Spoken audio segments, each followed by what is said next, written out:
Jansen. Never in my life associated the word boring with baseball. We know what's up.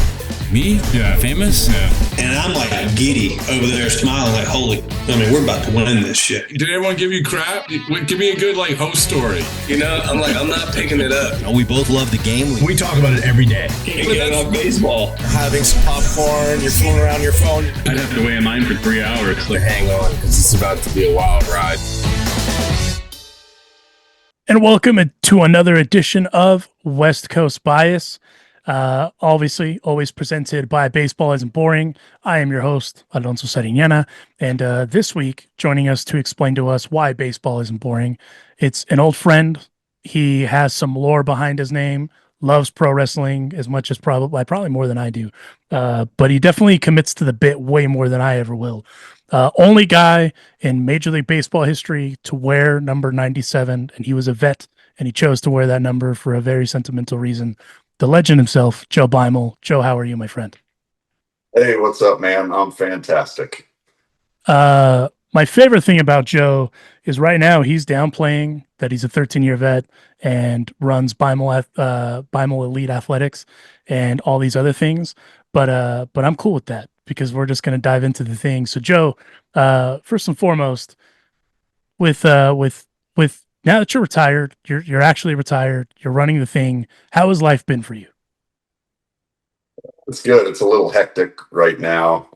Now at our facilities is kind of a really busy time. So I still do all the programming for our guys that train with us. So this morning I had 81 guys that I had to personally program, their arm care programs, their mobility, their throwing, their lifting. If they're a hitter, they're hitting. So it takes a lot of time to kind of dive into each guy and just look at the numbers, see what they've been doing in the facility. Because those numbers will dictate how we progress from, each stage of their development. And, I enjoy it. So I like doing that, but it does, this time of year when it's starting to get busy in the summers, it does take a lot of time. And today it took me 5 hours. So, and then I got to do the rest of the day, but it's fun. I enjoy it. But, like I said, it's hectic and, you just kind of push through it. So you're a certified arm care specialist and biomechanics. I can't say that word in English, and I'm sorry, because English isn't my first language. So will you say the word for me? Biomechanist. There it is. And so a part of why I wanted to have you on is we've been seeing kind of a string of arm injuries. And it isn't new, right? It's been happening the last few years. But I don't know, man. And maybe this is me old man yelling at cloud, but I feel like there's been way more arm injuries than I recall kind of over the last decade or so. Is there something like that? I know every team, every organization has a different kind of way that they go about all of that. It's not standard, if you will. I don't know if that's the right word, but I think you know where I'm going with that, or universal. Is there something that could be done that could kind of diligently help with avoiding that? Because we're also talking Garrett Cole, a great example. Dude has essentially a $325 million deal done for the year, getting Tommy, essentially got Tommy John on kind of the wrong side of Father Time's, time limit. But you never know what's going to happen. But then we have stories like Walker Buehler, who's had 2 Tommy Johns, coming back, and he's looking great. So what can we do to kind of maybe be diligent to prevent some of those injuries, or am I thinking too much about it? No, not at all. I think a lot of it is starting at the younger levels, youth levels. I think what we're seeing right now is when I played, I had Tommy John, but I didn't have it till I was 35 years old. And I had thrown, a ton of games in the big league level by then. And I had, years where I was throwing 80 games, 70 some games, consistently every year. But I think we're just seeing this group of players that have been coming up. They're kind of like the travel ball kids. They've been playing travel ball their whole lives. They're pitching, even now you see kids, they're pitching 3 days in a row in a travel ball tournament on the weekend. And it's just eventually that catches up to you. You only got so many bullets. And when I was younger, there was no travel ball. It was just you kind of played whatever sport was in season. And that's not to say like you have to do that. I think there's something to that as far as athleticism and things like that for younger kids trying to, play beyond high school. But now it's become so competitive that these kids and parents and coaches, they think you've got to play year round. So I think year round baseball is one thing.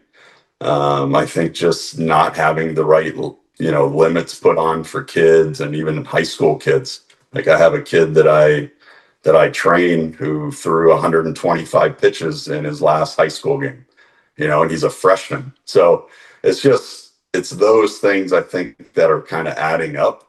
And this is the group of players coming into pro ball that were part of those, of those travel ball organizations and things like that. But then I think once you get there, there are ways to help yourself.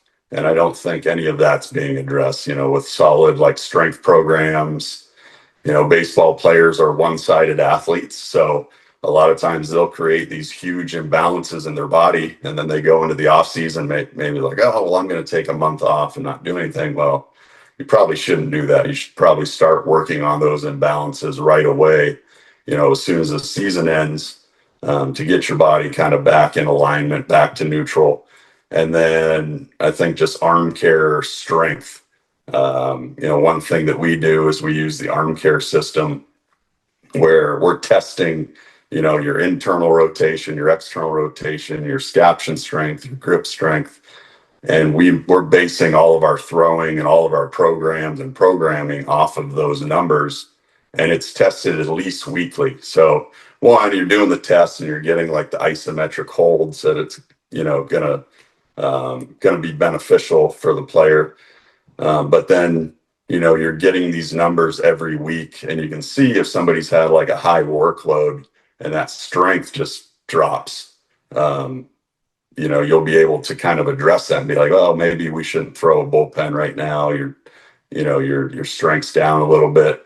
And you even do that in season. And not to say like if your strength's down a little bit and you're in the big leagues and you're a left-handed reliever or something and a big lefty's coming up, you go like, well, maybe I can't pitch today because my arm strength's down like 2 pounds or something like that. I'm not saying that, but you're aware of it before something bad happens. So if you're just trending down the whole time, you've got to change something. You know what I mean? If it's just one test, that's fine. But I don't think enough of that is being done. Like even when I played, we'd test our arm strength, like in spring training, and we test our range of motion and things like that. And never see it again, never hear from a trainer or, a coach again about it until something bad happened. And then by then it's too late, but then they test you and go, oh yeah, see your arm strength's way down or your range of motion, you lost a lot of range of motion. And by then you're just like, well, who cares? Like I would assume that's what happened, Right. So I think it's a combination of a bunch of those things. Obviously, you hear about velocity all the time. Velocity's through the roof. So if your velocity's going up and your strength's going down, that's just a recipe for disaster. So then with you had Tommy John, like you said, when you were 35. Obviously, that's an injury you definitely don't want at all, but definitely as you get older, on the other side of 30, recovery is a little longer.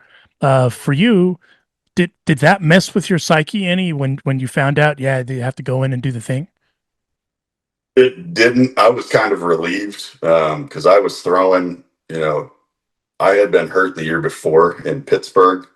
And I had an MRI and they told me I had like golfer's elbow or something. I'm still not sure if that was the case. But I just believed them, I didn't get a second opinion or anything. So then I tried to rehab it and come back.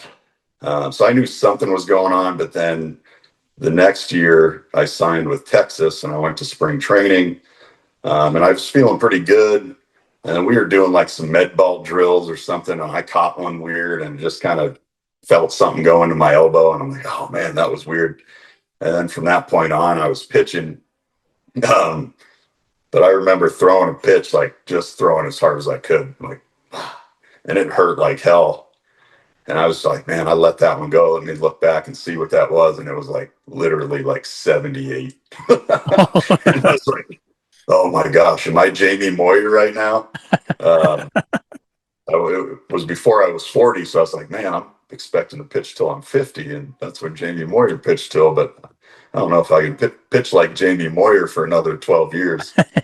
Uh, but then, I could tell something was wrong. So when I got the MRI, and it was completely torn, and they're just like, I don't even know how you pitched like this whole spring training. That was actually kind of a relief, because I was just like, all right, now I know there's something there, it's torn in there, so I can get the surgery, do the rehab, come back. For myself, it was, you do realize that surgery is kind of like, it's like psychological warfare. You're like this, and it's not so much during the rehab process. The rehab process is easy. You go in, you're doing the same things. You're trying to get your shoulders strong, clean up any imbalances you've got.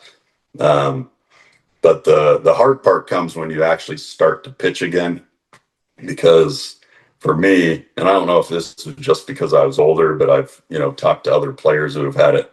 And when you're coming back, you're cleared to play like after a year or whatever it is, if you don't have any setbacks. But, I was cleared to like pitch competitively, but then I'm throwing, like I'd come in one day and I'd just play catch on the field before the game. And I'd be, oh my gosh, I feel amazing today. Like this is outstanding. Like I'm going to freaking dominate. And then you don't get in the game. The game goes on, you're waiting to get in, like, oh man, I hope I get in. Situation doesn't come up for you to get in. The next day I'd come back to the field and I'd just start playing catch and it'd feel like I needed surgery again. I'd be like, oh my God, my arm has killed me. And of course, that's the day you pitch. Right. So it was just like this, like the whole season. And then for me, once I got to the 16-month mark, it was just like a light switched and I was like back to normal. It was very bizarre, but I was going through that whole season. I was pitching in Gwinnett with the Braves in AAA. And I was just like, man, I don't know if this might be it for me. Like, I can't just keep pitching like this, like never know what to expect. And that 16-month mark hit, and I just kind of cruised the rest of the year. And I was like, all right, I'm back. Like, I know I can pitch again. But, it's one of those cases where everybody's different. Everybody experiences something different. But I think more often than not, like that's kind of that first year back is just a roller coaster ride. It's interesting because we had a little bit of like, I don't know if you want to call it discourse, but Dave Roberts came out and he said they were talking about Tyler Glasnow and that it was a body thing, that it wasn't necessarily his shoulder or his arm. And then Glasnow came out back yesterday and said, I don't know what he's talking about. That's not a thing. And I feel like now, with the tools that I guess most organizations have at their disposal, a guy obviously is going to know his body really well. And then with those sorts of things, it's going to kind of fill out the rest of the picture. Do you get a lot of guys that kind of come to you that are more, I don't know if they overthink certain like ailments with their bodies, or is it one of those where you kind of have to point out sometimes like, hey man, I think this might actually be it instead of what you think this is. Does that make sense?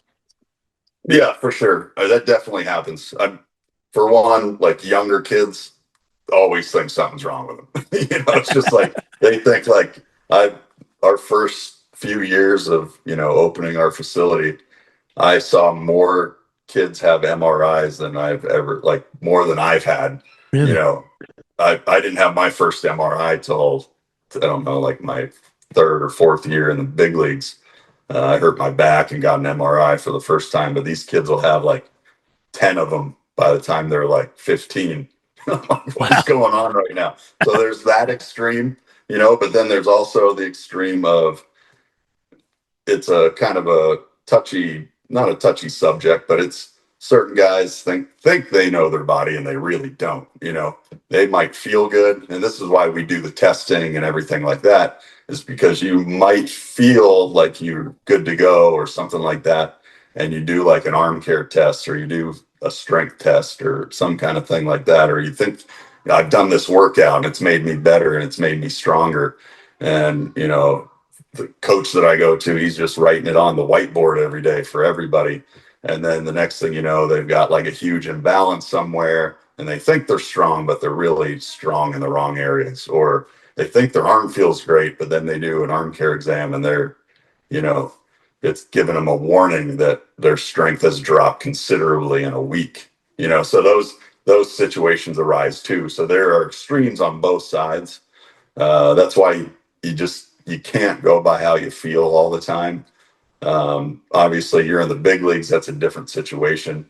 But when you're talking about a 12-year-old or a 16-year-old and they have aspirations to play at the next level, that's just taking a risk that doesn't need to be there. It's just one of those things where that could set them back years and maybe, mess up their chances to get a scholarship or play pro ball.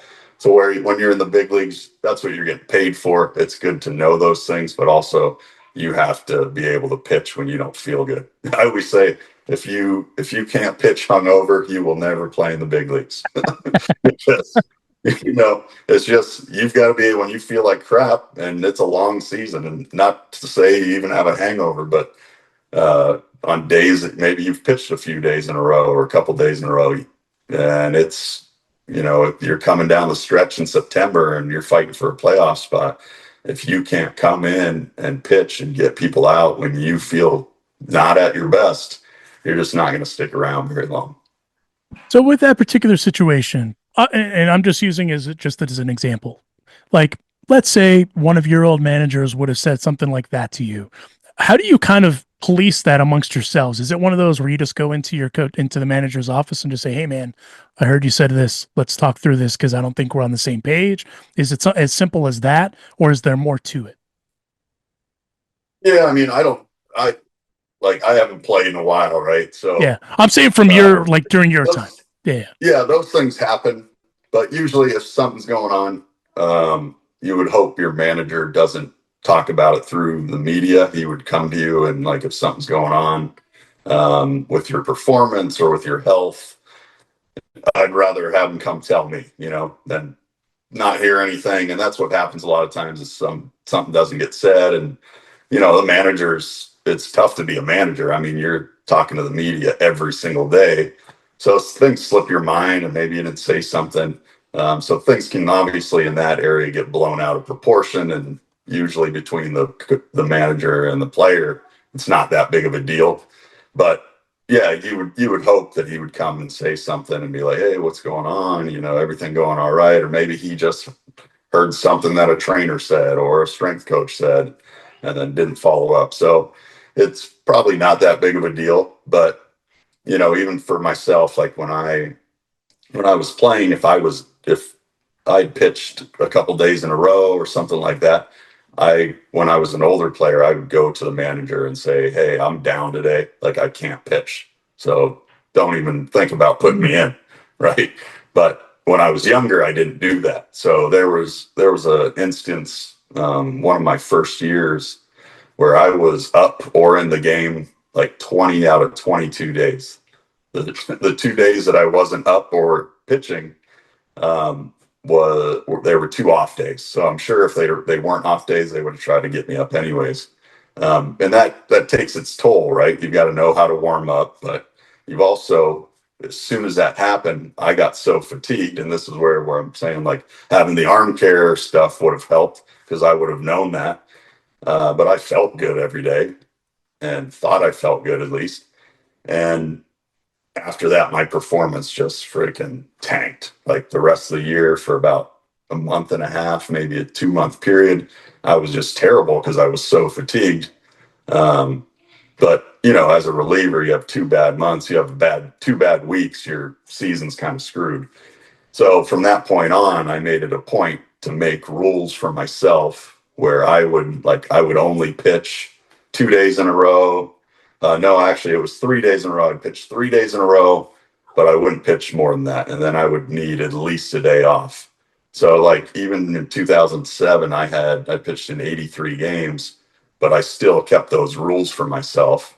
And I stayed pretty fresh that whole year because of that, because when I pitched 3 days in a row, I'd go like, "Hey, I need a day off." But I did say, when it's coming down, down to the wire, if I need to pitch if we're fighting for a playoff spot and I need to pitch 4, 5, 6 days in a row, I'll do it for that. And then just make sure I'm taking care of myself and I'm getting, massage, or I'm making sure my arm strength is good. But those were like specific instances where, you've got to do that as a player, because if a manager, if you're hot, in anything, the manager's going to be like, get him out there. We need him to get this out. We need him to get this pitch this inning. They'll keep running you out there until you say something. I know, and to your point, 2007, you set the record for the Dodgers by making 83 appearances, the most by a left-handed pitcher in Dodgers history. That's impressive. I mean, that's. I got this bobblehead box right here. It's got. I always send a picture. So I didn't know Tom Martin back here when he set the record in 2003 with 80 games, but he's become a good friend of mine, Tombo. So I'll take a picture of this every once in a while and just send it to him. Be like, remember when I broke your record? I like the subtle flex of having that in that. Yeah, the subtle acts flex. like it doesn't bother him, but it does. He's like, man, I only ever had one record, and you freaking took it from me. I'm like, sorry. That was man. the one, and now it belongs to the legend of Joe Beimel. I do like the subtle flex of you having that in that office, so that way if someone gets out of line, be like, hey, come here, let me show you something real quick. That's right. It's funny because my wife kind of designed this office for me to do some stuff in here. Since I'm not at the facility all the time and things like that. I'm in Pennsylvania right now, but I don't have any bobbleheads, so she had to get that one off eBay. Oh, okay. Okay. Wait, I gave my dad when I had it. I had a huge box of them. I gave them to my dad, and he would just he'd be at the gas station or something.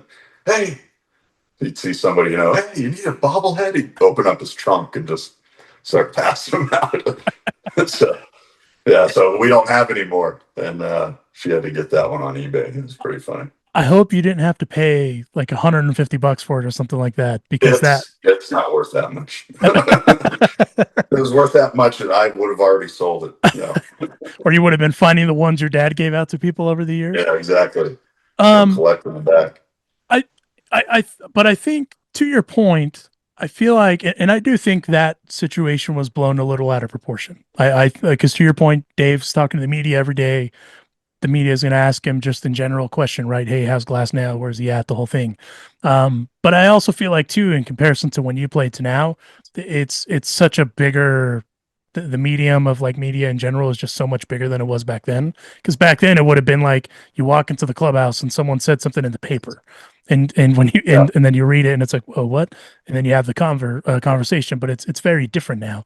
But again, to your point, we have all these things to our disposal. So then why are some teams not using those things for like arm strength reasons or for just diligence? What is there, do you have any insight into that?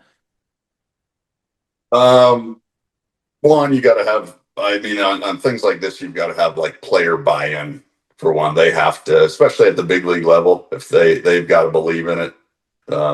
If they don't, they're just not going to do it. Right. Certain guys are like, well, I got here and I did this and I did that.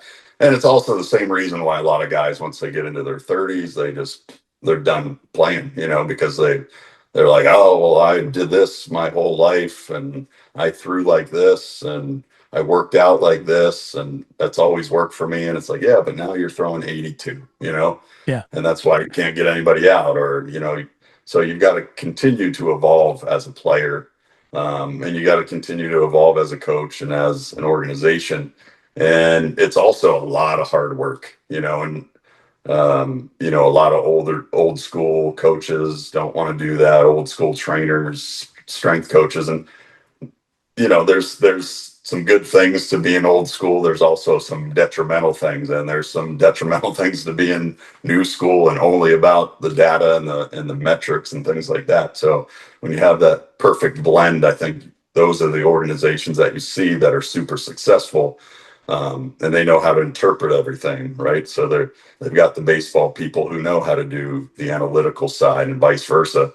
But, I think it's just one of those cases where when you look at a team, a lot of teams, You got the pitching coaches, you got the hitting coaches, you got the manager, you got the medical side, you got the strength side, and they're all different things. So they're all telling a player something, right? There's never like and I don't say never because, like I said, I'm not playing right now and I don't know certain organizations, and I'm sure there are some like this now, and they're probably the most successful. But when it comes like one voice where, all right, you're going to do this, because everybody's an individual on a team. So every team member is not going to have the same strength program throughout the year. You have to have every individual thing for every player, and that becomes a lot of work. It's not easy to do that, and it's not easy to run a team and win games, and you've got all of this stuff going on.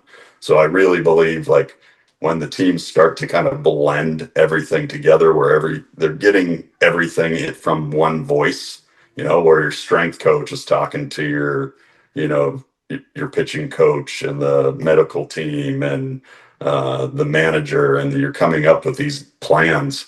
I think that's when you'll see a lot of this stuff start to kind of subside. We saw last year that Walker Buehler, when he was with the Dodgers, wanted to rehab at a third party facility. Is in Boston. I don't remember the name of the facility. How often do guys kind of reach out to you to want to do that sort of stuff? I know it's more common in the off season where someone will call you, because I've seen that, like, Kenley's been to your place, Kenley Jansen, other guys like that. But how often is it that a guy reaches out and says, hey, I want to come and either rehab or work out at your spot? Quite often, but usually it's not on the pro side. We've had some of that over the years, but a lot of times, especially if you're a minor leaguer, the organizations, they want you in Florida or in Arizona or wherever they're at, because they have, especially somebody they have invested a lot of money into. They're not going to just let somebody, they don't know me, they don't know what we do, they've never been to our facility. So for them to just go like, oh yeah, go ahead, you can go out there. If they say that, they probably don't care about you, and once you get healthy, you might be on your way out. But usually with those guys, they want to have their hands on you. And we've seen over the years, sometimes that's not great for the player. I had a guy I worked with who actually works for us now. He had Tommy John back to back, and he was with a specific organization. And, he had Tommy John, he was rehabbing that, was at the facility every day in Florida, about to come back, about to be ready to pitch, blows out again.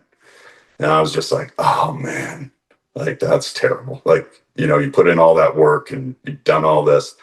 So I just told him, I said, hey man, I want to work with you. Like, he was a friend of mine, and he was, from the area that I'm from. So, I was like, hey, I want to work with you. That shouldn't happen. I don't know what you were doing or whatever, but I want to just get with you and, get you on this program and make sure you're doing the right things. And, he's coming back from that second Tommy John, and he was doing some things where I'm just like, oh man. And he had to kind of tell the organization, like, I'm not doing this anymore. Like, you guys had me do this same thing last year and I blew out coming back. So I'm going to try something else. And I know they weren't happy about it. They didn't talk to me about it, but I know, just ego involved, and, you're an organization and you're supposed to have the best people in the business, and they know what they're doing. But anyway, so the first thing I actually gave him like an arm care exam. And at the time we were training this kid in our facility who was 13, and he threw about 82 or 83. So throwing pretty hard for a 13-year-old. But I compared his arm care exam to this pro player who was almost 30 years old. And the 13-year-old had higher strength than he did. Wow. And I was just like, this is the issue right here, right? Like, you've been doing all of this rehab stuff, but like, what are you really doing? Because you're somewhere along the line, you're focusing on the wrong things. So then he was able to kind of come back. He played, and then never had an arm issue again. And he's, since he's since then he's working for us and doing a great job. So it's been awesome to have him, but he's been through that and has gone through, those ups and downs. So it's always good to have those guys that have kind of gone through it, but then come out of it. It's like, it's not like the guy who was hurt his whole career and then never got healthy. And now he's kind of trying to tell people what to do. Those guys, you're just like, wait, what? What makes so we do have them. It's more on the college side, I would say, because they don't have the resources that the pro teams have. We get a lot of college guys who got hurt or something like that, high school, obviously. And then we do have the pro guys as well, but it's usually in the off season. If they're not at the facility with whatever team they're with. No, and I just asked that not to like single out Walker Buehler. I just remember that became a point of contention, I guess, between him and the organization. And to your point, I know it's not common, but now with everything changing, because there's so many avenues with data, with just kind of getting information on your body, I feel like some guys are also just like, you know what? Let's throw this at the wall. Let's see what it does, and let's figure it out, especially if you've had kind of like multiple injuries, right? Kind of setbacks, things like that. But with that said, like with those setbacks and things like that, you were lucky where you didn't really have it with Tommy John. But with like pitching setbacks, how for you mentally, how tough was that to kind of, anytime you had a setback, to kind of not get and overthink things and try to like reinvent the wheel? For me, it was super easy. I mean, it's just my personality. It not to say it doesn't bother you, like it eats at you until you pitch again. So that's, as a starter, I think that's why I was always a bad starter, because you're pitching once every 5 days and you pitch bad. Now you got to, sit there and wait. You're just like, all right. As a reliever, you're basically out there again the next night.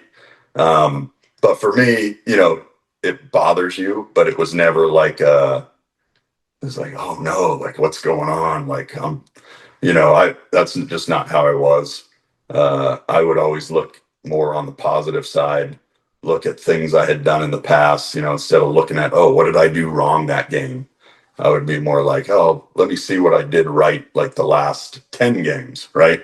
You have 10 good games, 1 bad game.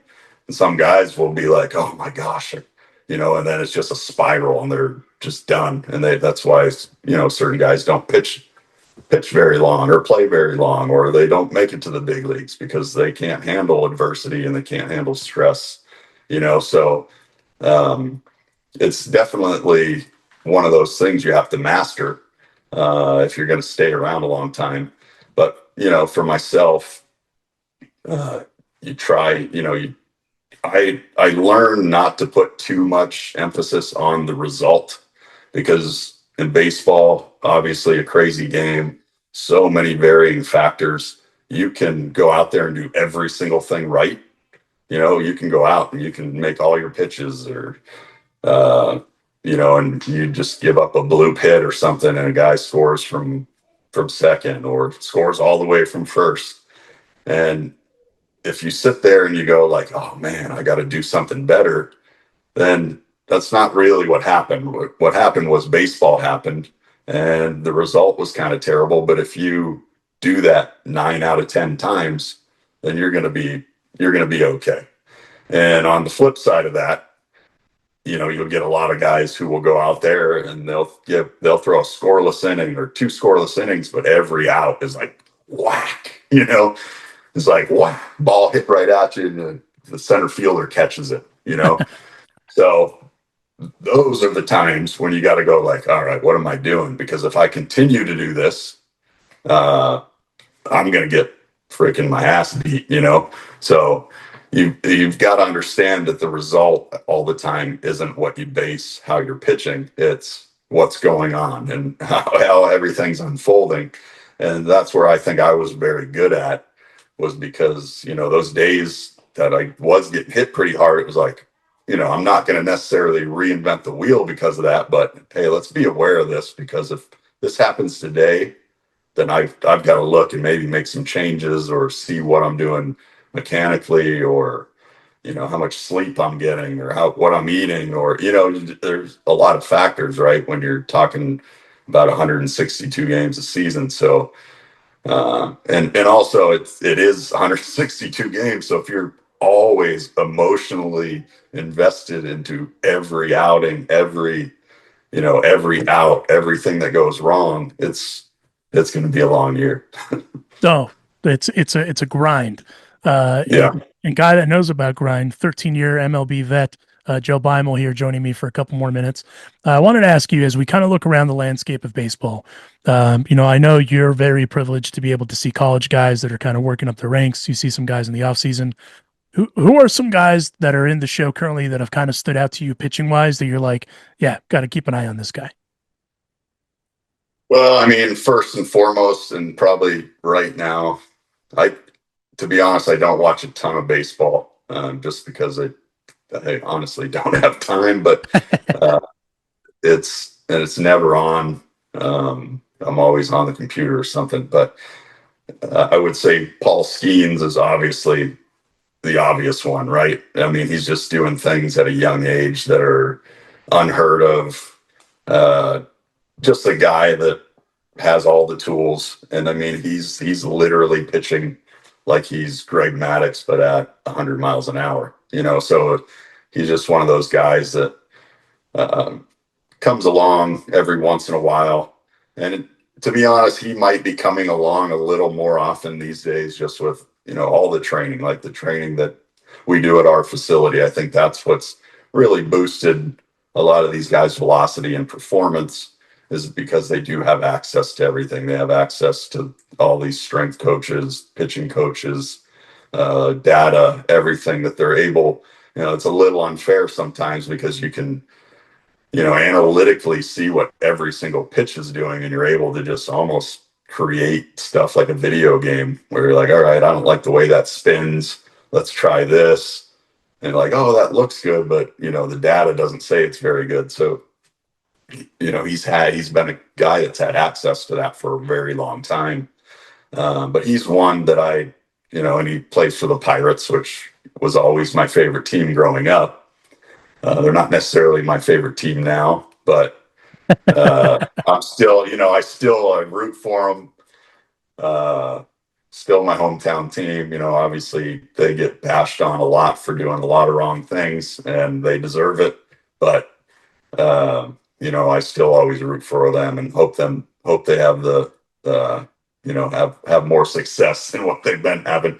But also the guy that I love to watch right now is Kenley Jansen, just because I love the guys who've been doing it for a while. I mean, he's been doing it for a high level for a long time, and I don't even think he gets. I think people realize he's really good, but I just don't think he gets the credit that he deserves, because you look and he's like, what is he, fourth in saves all time? You know what I mean? And Yeah. The people that he's passing right now, and I think he's going to pitch for a lot longer.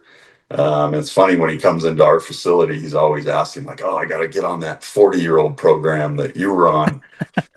Like, oh, yeah, anytime, man. We'll get you in the cold tub. We'll get you some red light, some breath work, all these different things to get you performing at a high level for a lot longer. But, I think those two guys are on the opposite end, right? You got a young guy and you've got kind of an older guy who's done it for a long time.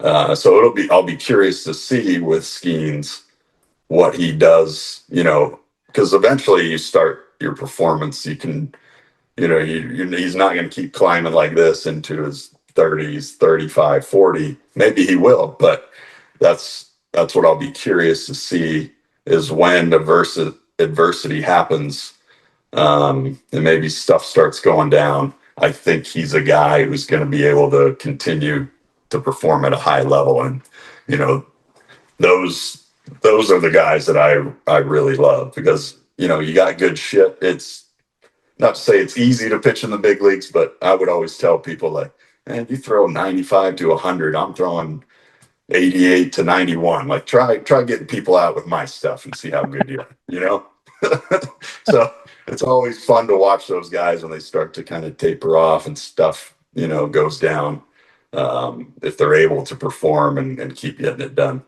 Maybe when Kenley gets gets inducted into the Hall? Because I think he's going to be a Hall of Famer. I don't see how he's not. I But you believe also so too. but you also won't see stats like his anymore because I think he's kind of like that last era of like the closer, if that makes sense. Yeah. Maybe if you play your cards right, he'll also have you be a part of the speech because if you're giving him the cold bats, the red lights, all that, I don't see how Joe Beimel doesn't get a shout out. Yeah, I'd be surprised, but maybe if he's playing deep into his 40s or something. I think right now for him, it's more of like he hasn't done the cold tubs and stuff yet. I don't know if he would. Those Caribbean guys, they don't like the cold.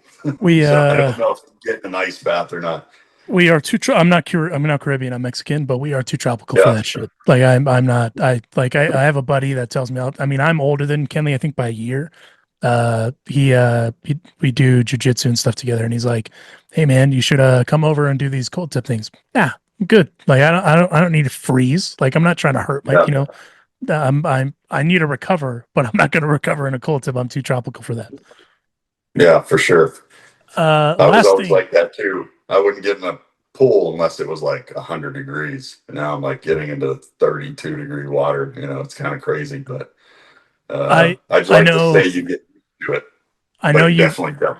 I know you posted on your social media, and the ones that you post when you're outside in the winter and you're getting into the cold tubs. Nah, that's going to be a no for me, Doug.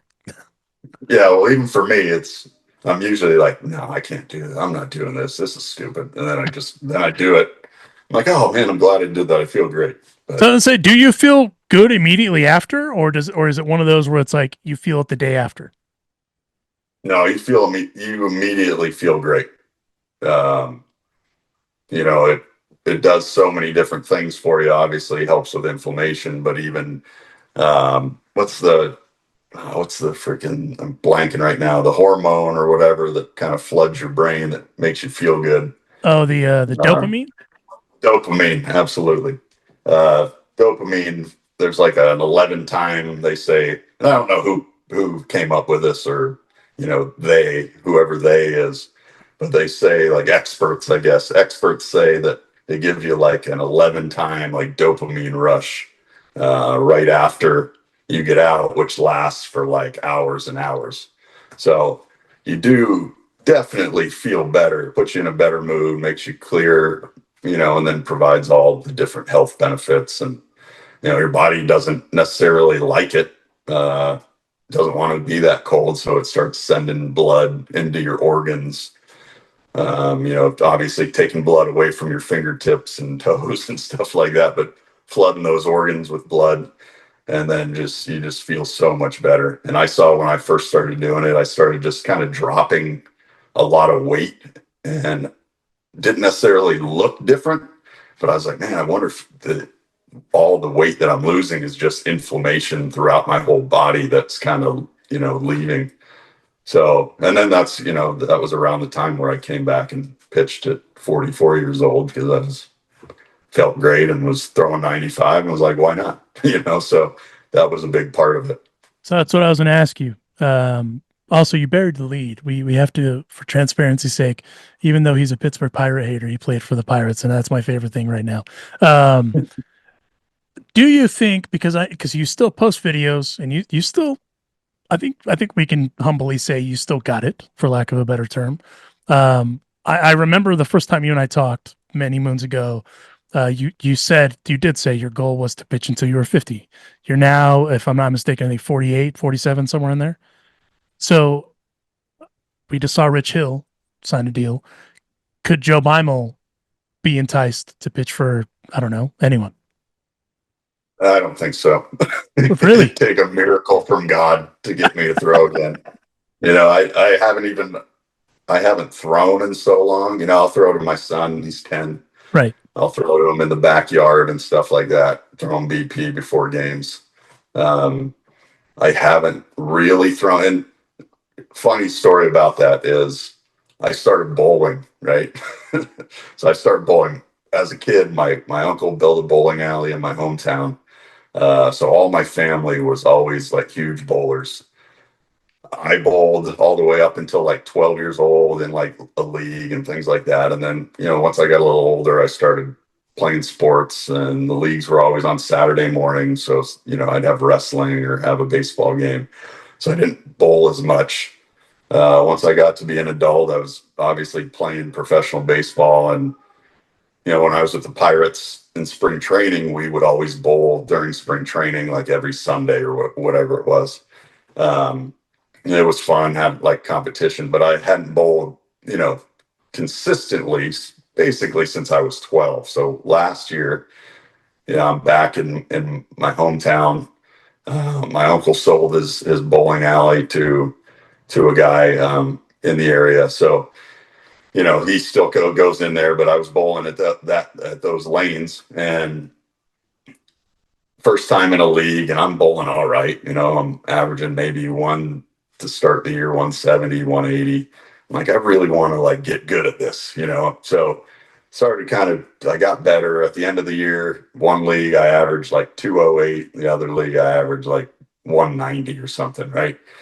And so a lot of the reason I stopped throwing was I felt, because I was throwing, you're always pronating, right? So when I go like this, my hand, if I try to straighten it out, my hand's like this. So when you're bowling, if your hand's like this, you get kind of on the side of the ball. So I couldn't necessarily stay behind the ball because I was throwing too much. So I stopped throwing. So then I could get my hand back to flat, and then I could stay behind the ball a little more. And there's like this almost like yo-yo action you do with the bowling ball, where you get more revs on it and you stay behind it and you get, better pin action and things.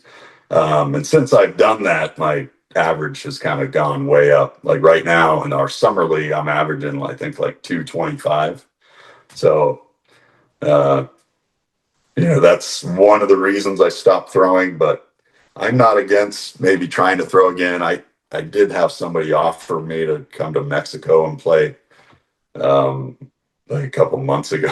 I was like, dude, I haven't thrown in like 8 months. So I wouldn't embarrass myself if that was the case.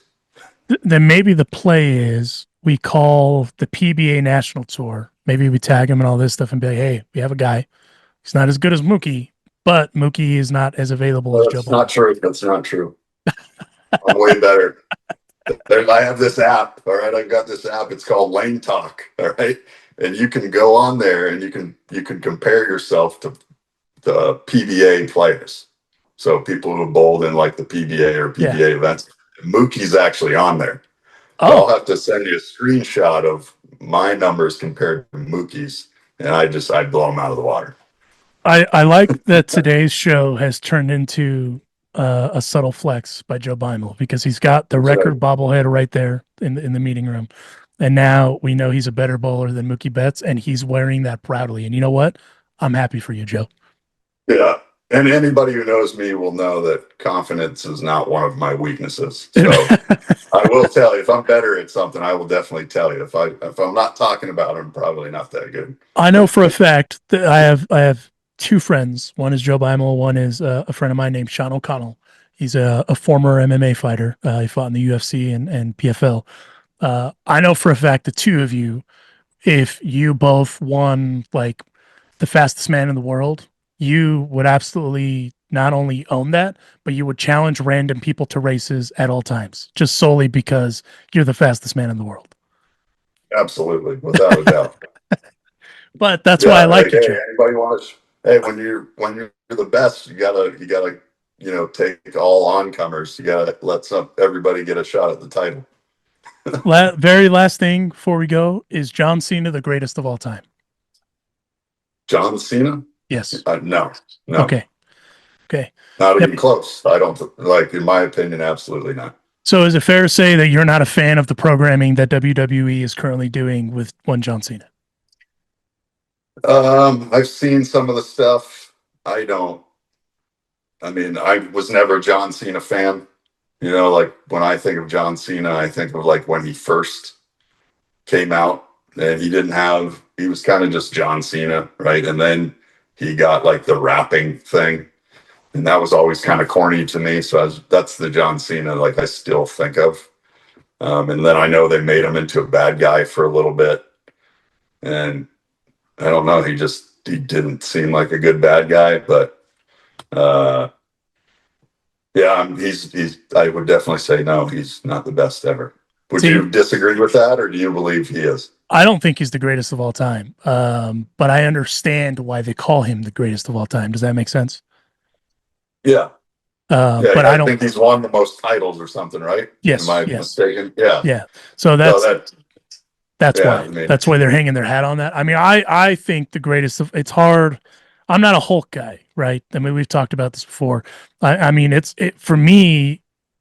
I think the greatest of all time, like when you really look at the thing, I think it's Stone Cold Steve Austin, just because of everything, right? Gimmick. I agree. Did we just become best friends? We did. And I would definitely agree with that. I mean, it's hard not to put him there. It's hard not to put Taker there, just because of what Taker has meant to the business. Yeah, for sure. You know, you can make an argument, obviously, for I mean, it's different eras too, but like for me, Macho Man, I know you're a big Macho Man guy too. You know, it's hard to not have him in that kind of Mount Rushmore, if you will. Yeah. You know, but Hulk, for me, what tarnishes the thing with Hogan is he wanted creative control and he never wanted to look, you know, bad. And that's kind of what crushes it for me. Am I looking too deep into it? Sue me, I don't care. But that's my beef with Hogan. Yeah. Well, I think with Hogan, I mean, he was definitely out of time and had this long reign. So it's hard to like dismiss him. He wasn't necessarily, I mean, you watch the matches and technically like he just doesn't really do anything. You know, he like a couple boots and a couple punches and, you know, he hulks out and then drops a leg. But you know, he did have that reign, and I think he pushed wrestling at that time to like a different level, just because he was like the face of it. But Stone Cold, and you know, there were years in between that era, like what do they call that? The Superstar era or whatever. I believe it was the Superstar era. Yeah. Yeah, and then the Attitude Era. So yes, in between those, like I didn't pay any attention to wrestling when there was like Doink the Clown and those guys. And then even when Undertaker first started, like I just didn't know anything about wrestling, didn't care. And then I have a buddy, he was telling me about, like, he's watching wrestling again. He's like, oh man, you got to start watching it. And he would come to my house like every Monday to watch Raw. And that's when they were doing, you know, the battles with WCW and Raw. And Stone Cold to me was just the greatest human ever. You know, he was kind of acted like a heel, but everybody loved him.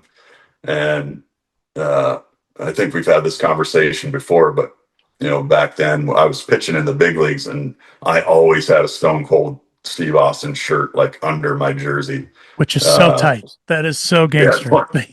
Yeah. I loved him. So I was always going, you know, to events back then, and you know, they had some pay-per-views in Pittsburgh when I was playing. When Kurt Angle won the title for the first time was in Pittsburgh, and I was at that.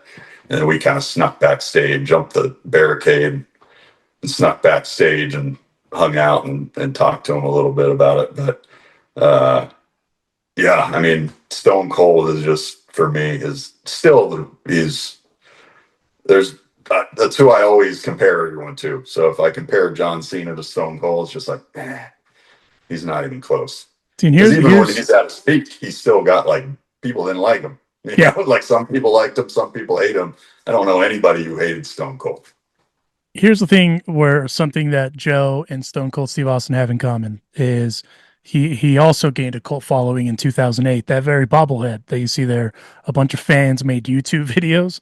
And when the Dodgers did an annual online fan voting thing during spring training to figure out which player was going to get a bobblehead, our guy here, Joe, had a strong internet, white hot turnout, and that's how he got that bobblehead. So, and I did not know this until I refreshed myself with the internet, that your mom and your dad had a big part of that. Is that true?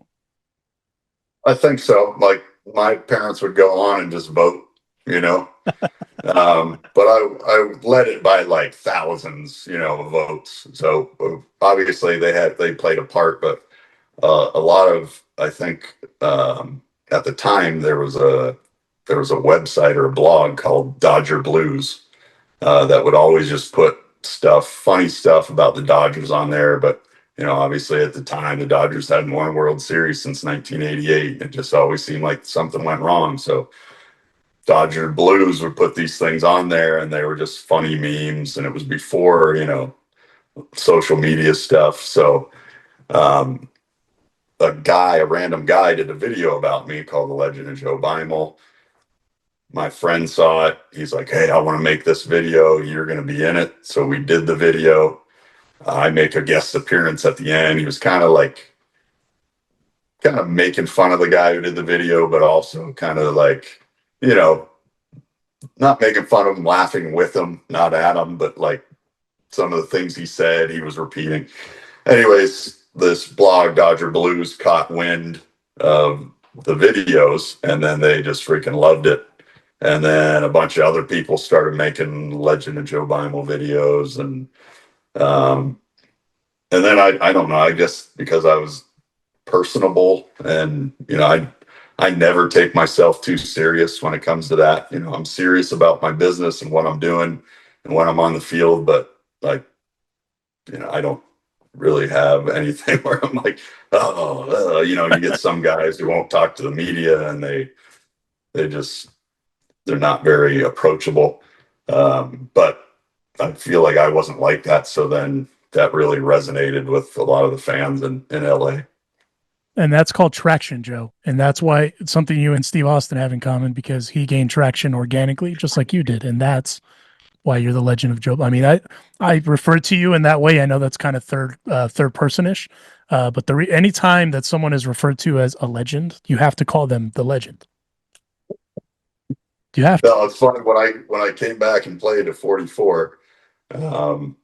My business partner made these Legend of Joe Beimel shirts and gave them out to the kids, that train with us in Texas. Yes. And it had my face on it, and it said The Legend of Joe Beimel, and he gave me a bunch. I'm like, what do you want me to do with these? You think I'm going to wear this? Like what we talked about earlier, like I'm very confident, but I'm not like, maybe I have a big ego too. I don't know. That's up for debate, but I would never wear a shirt with my picture on it that said The Legend. I'm not that douchey. So I started I'm like, all right, I started passing them out to the guys I was playing with, which maybe is even worse, right?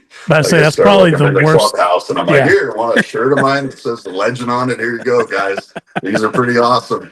Because all you're doing is giving those guys ammunition to just roast you. That's all you're doing at that point. For sure. But then they try and be like, oh, I'm old enough to be your dad, and I throw harder than you. Like, and they can't really come back from that. Ouch.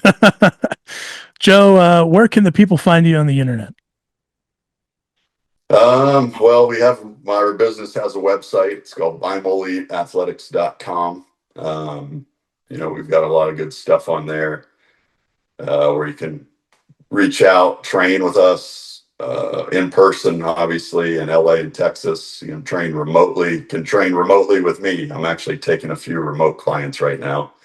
I don't know why I'm doing that to myself, but I like to help guys out. I like to help athletes out, especially athletes that have high goals.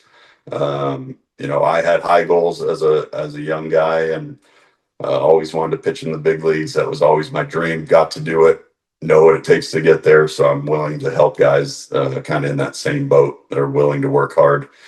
I have an Instagram. I don't know what it is. Like, I don't know what J Beimel 97, Joe Beimel 97, something Joe like Beimel that. 97. I think if you type my name in, it'll come up. But yeah, and then we've got our business Instagrams. If you're curious, you can kind of look at those. It's LA Beimel Elite Athletics, Texas Beimel Elite Athletics.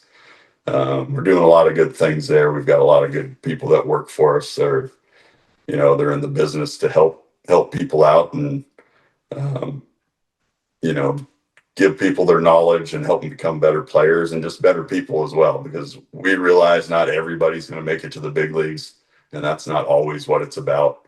A lot of the times you learn discipline through training. You learn all these special life skills that will help you in the long run, no matter what you're doing.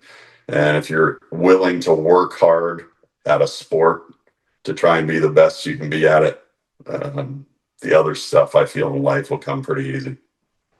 Ladies and gentlemen, that's Joe Beimel, or as he is on Instagram, Joe Beimel97. Follow him. He's a good follow. He's also one of the good ones, and that's why I'm very fortunate to be able to call you a friend. My friend Joe, thank you for joining us on this episode of West Coast Bias. No, I appreciate it, man. It's always good talking to you, and I always have a blast. And that's Joe Beimel telling us why baseball isn't boring on this episode of West Coast Bias. We'll catch you on the next one. Until then, stay up and stay safe.